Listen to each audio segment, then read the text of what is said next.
Tenali double horse శ్రావణ మాస నైవేద్యాల ఎపిసోడ్కి స్వాగతం.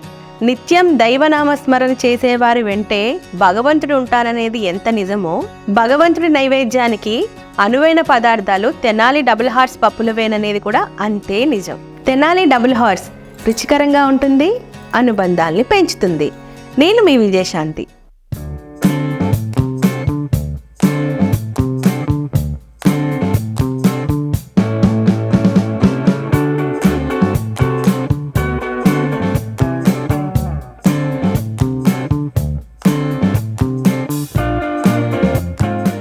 శ్రావణ మాసం అద్భుతమైన నైవేద్యాల్లో ఇప్పుడు నేను చేయబోతున్నాను తెనాలి డబుల్ హార్స్ మినప్పప్పుతో పాకం గారెలు. పాకం గారెలకు కావాల్సిన ఇంగ్రీడియంట్స్ ఏంటో చూసేద్దాం. తెనాలి డబుల్ హార్స్ పొట్టు మినప్పప్పు, బెల్లం, కొద్దిగా సాల్ట్, నూనె. కావాల్సిన పదార్థాలు చూసేశారు కదా, మరి ఇంకెందుకు ఆలస్యం, వెంటనే మొదలెట్టేద్దాం. ముందుగా స్టవ్ వెలిగించుకుందాం. బాండీ పెట్టుకొని ఇందులో ఆయిల్ పోసేద్దాం. నూనె హీట్ ఎక్కే లోపు మనం పాకం రెడీ చేసుకుందాం. బెల్లం తురుముకోవాలండి మెత్తగా. కొద్దిగా వాటర్ పోసుకుందాం. పాకానికి ఎన్ని నీళ్ళు కావాలో అన్ని నీళ్ళు పోసుకోవాలి.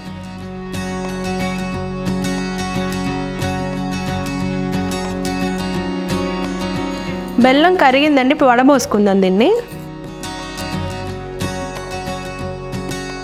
మనకి పాకం గారెలు అంటే పాకం లేత పాకంతో ఉంటే బాగుంటుంది టేస్ట్. ఫస్ట్ పాకం తయారు చేసుకుందాం.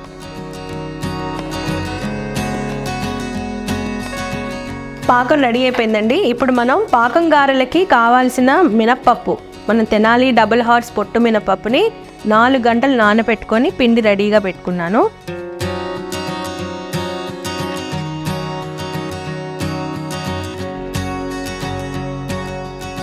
చూసారు ఎంత బాగా పొంగుతున్నాయో. మన తెనాలి డబుల్ హార్స్ మినపప్పు కాబట్టి చాలా బాగా పొంగుతున్నాయి.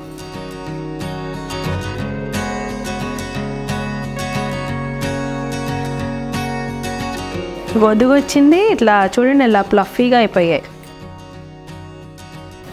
ఎంత బాగా వచ్చాయి గారెలు, హోటల్ స్టైల్లోనే వచ్చాయి.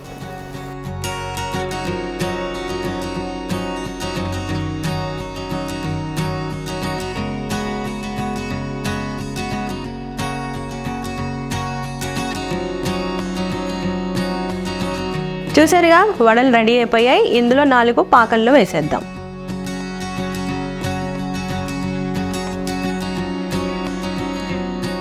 చూసారుగా, ఇందులో గారెలు వేసాను. పాకం మొత్తం పీల్చుకోవాలి. ఒక 10 నిమిషాలు అలా వదిలేస్తే పాకం అంతా లాగేసిద్ది.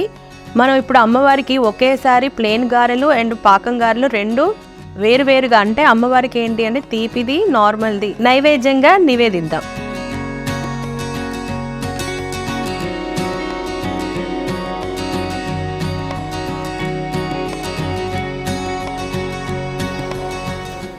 చూసారుగా, తెనాలి డబుల్ హార్స్ పొట్టు మినప్పప్పుతో పాకం గారెలు అలాగే సాదా గారెలు 2 చేశాను.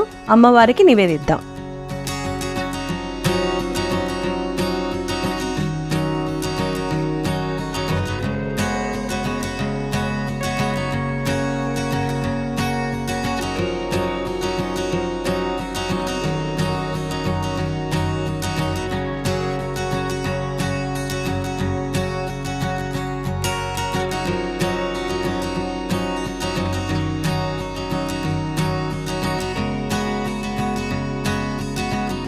చూసారు కదా, తెనాలి డబుల్ హార్స్ శ్రావణ మాసం నైవేద్యం స్పెషల్ ఎపిసోడ్లో పాకం గారెలు, ప్లెయిన్ గారెలు అమ్మవారికి నివేదించాను.